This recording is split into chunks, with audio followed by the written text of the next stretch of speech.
औज़ु बिल्लाहि मिनश शैतानिर रजीम बिस्मिल्लाहिर रहमानिर रहीम। तबारकल्लज़ी बियदिहिल मुल्क व हुवा अला कुल्लि शैइन क़दीर।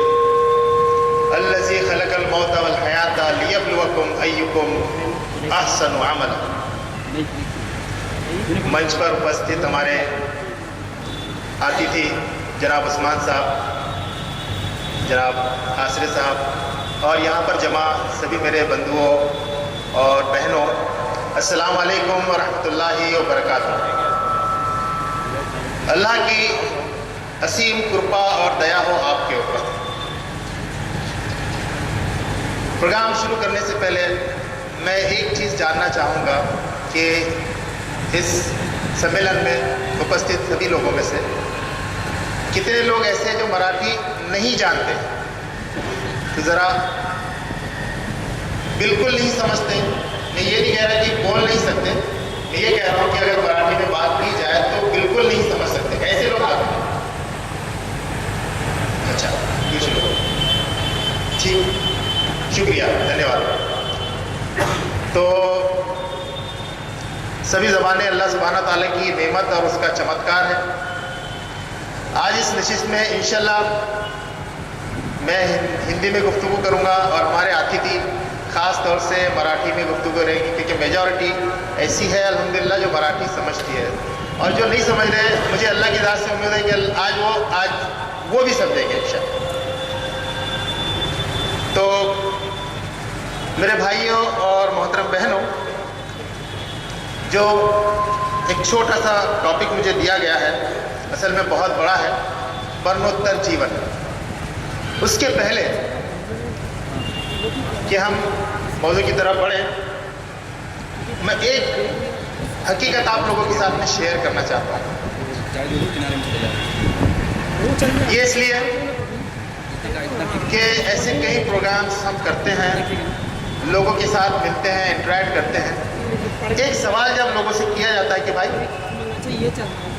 आपके ज़िंदगी का मकसद क्या है, ये सवाल मैं आपसे भी कर रहा हूँ आज। आप थोड़ी देर के लिए 30 सेकंड के लिए सवाल का जवाब अपने आप को दीजिए, हमको मत दीजिए। आप सोचिए कि मैं क्यों जी रहा हूँ या मैं क्यों जी रही हूँ, मेरे जीवन का अंतिम उद्देश्य क्या है, मेरी ज़िंदगी का आखिरी मकसद क्या है। अब सोचिए, 30 सेकंड का टाइम मैं दे रहा हूँ। लोग सोचे 30 सेकंड, उसके बाद मैं जो शेयर करना चाहेगा वो शेयर भी कर सकते।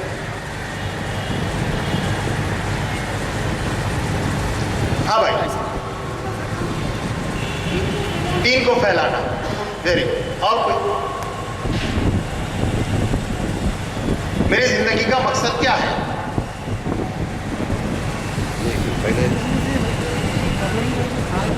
ये जो कह रहे हैं वही कह रहे हैं। और बाकी कुछ लोगों का भाइयों, मुझे यकीन है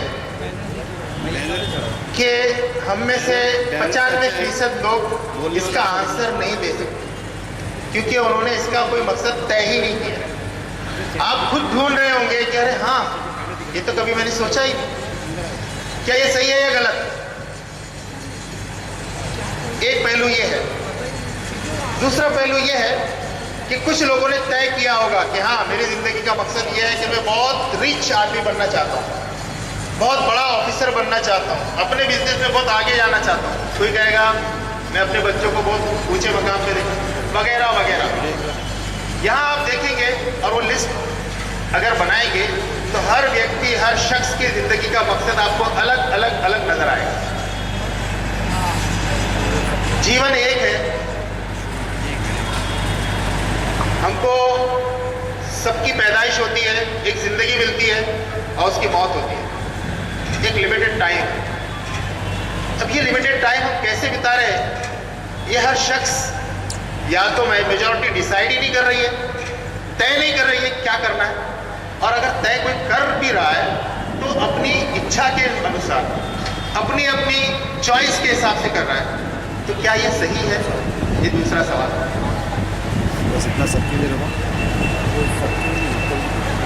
इसके बाद लॉजिकली तीसरा सवाल यह आता है कि अगर ये सब गलत हो रहा है कि जीवन का मकसद तय नहीं करना एक बहुत बड़ी गलती है।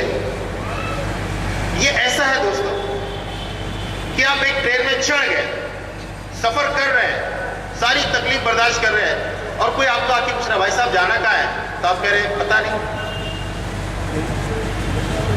तो बगैर मकसद का जीवन गुजारना ये ऐसा ही है कि आप एक बहुत बड़े रेलवे स्टेशन पहुंच गए, मान लीजिए बीटी पहुंच गए, और आप जो ट्रेन सामने उसमें बैठ गए, आपका कोई तय नहीं है, आप कहाँ जाएंगे, कहाँ जाएंगे आप, क्या होगा आपके साथ।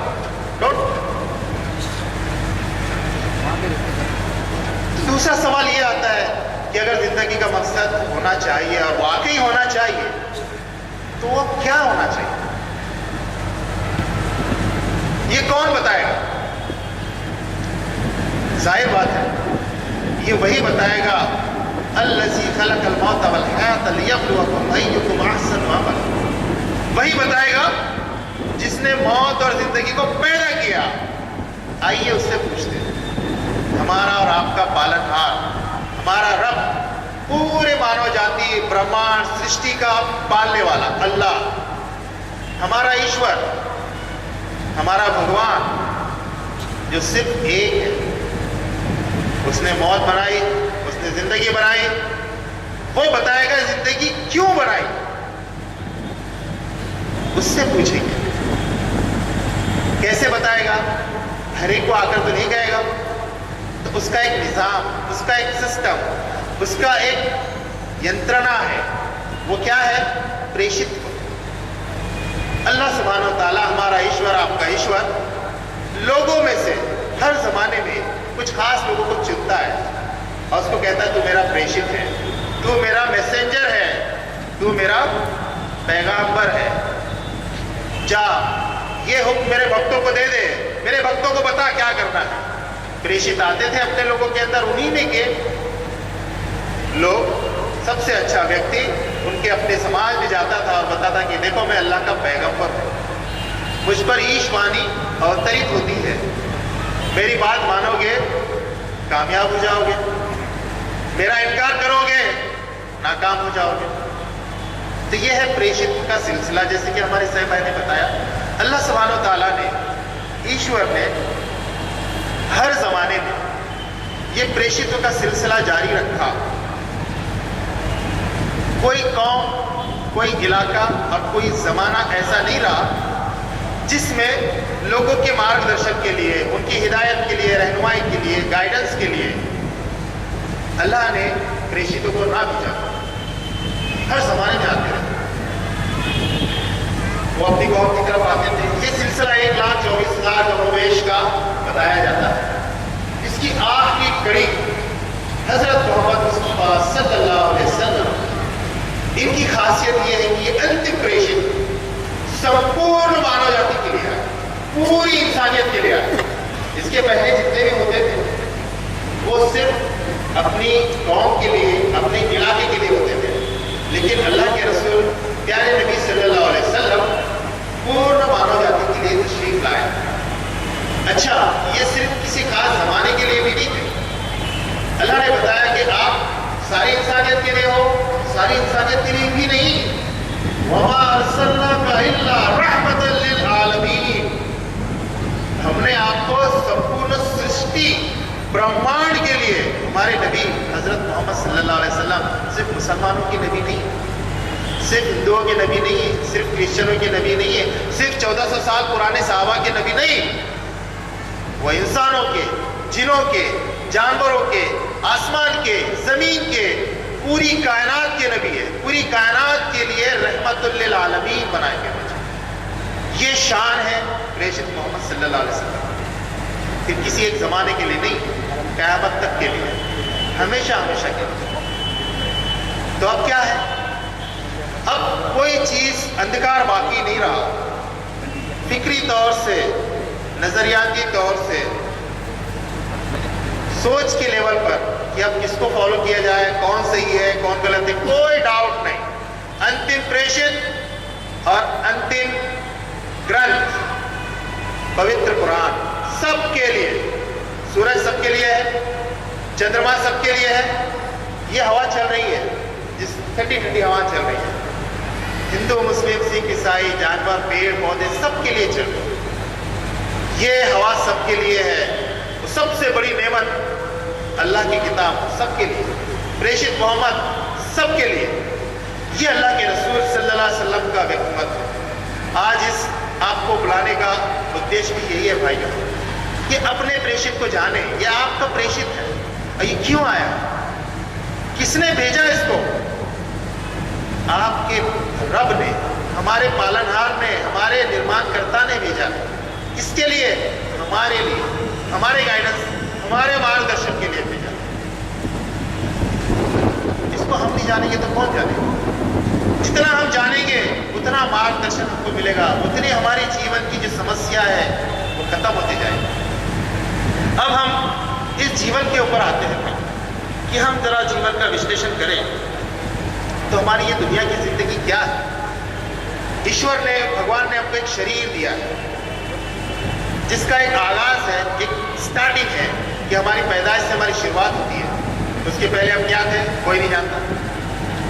एक लिमिटेड टाइम दिया हमको, 50 साल, 10 साल, 20 साल, 70 साल, 100 साल, 150 साल, जो भी है। उसके बाद में दिए इन्ना लिल्लाहि व इन्ना इलैहि राजिऊन। ये जिस्म का क्या होगा? चंद दिनों के अंदर ये मिट्टी का था, मिट्टी में मिल जाएगा, दफन कर देंगे, खाक हो जाएगा, जला देंगे, राख हो जाएगा, फिनिश। ये हालत है हमारी इस जिस्म की। लेकिन हमारी कोशिश क्या होती है? ये जिस्म को संवारने की। क्यों? इसको भूख लगती है तो इसको अच्छे से अच्छा खाना दिया जाए, प्यास लगती है, इसको आराम की जरूरत है, इसकी त्वचा अच्छी से अच्छी हो, मेरे बाल अच्छे हो। क्या हाल होने वाला है बालों का? क्या और हाल होने वाला है आपकी स्किन का? क्या ज़ईफ लोगों को हम नहीं देखते?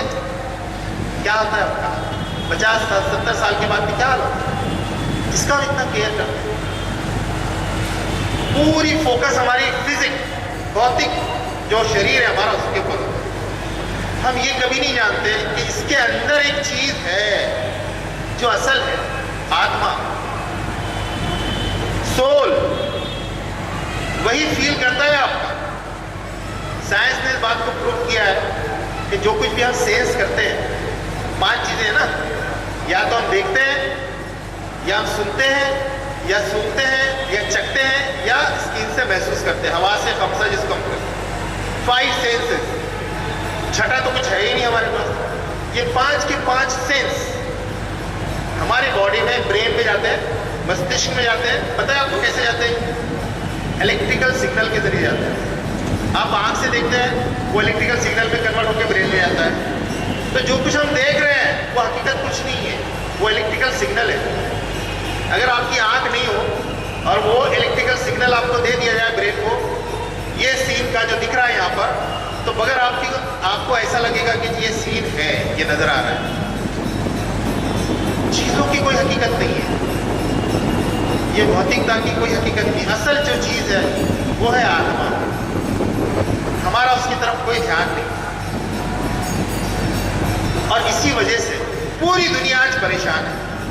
आप कहीं अमन देखते हैं, चैन सुकून कहीं देखते हैं? क्यों? क्यों नहीं? आत्मा बेचैन है। जिस्म तो पेट भर के खा गया, आत्मा तड़प रहा है, वो प्यासा है, उसकी भूख, उसकी प्यास कौन मिटाएगा? आत्मा के पास अल्लाह बिज़िक्रिल्लाह तत्मइन्नुल क़ुलूब, आगा हो जाओ। अल्लाह का जिक्र, अल्लाह की हिदायत, अल्लाह को याद करना, उसका नाम लेना दिल से, आत्मा से, इसी में आत्मा को शांति मिलती है। जब आप कुरान का पठन करेंगे, आपके ईश्वर की किताब का, शांति मिलेगी, शांति नाजिल होगी ऊपर से, और आप अंदर से सुकून और चैन महसूस करेंगे। इसकी अनुभूति कीजिए। ये बताया नहीं जा सकता, ये सिर्फ अनुभव किया जा सकता है। Can be only experience.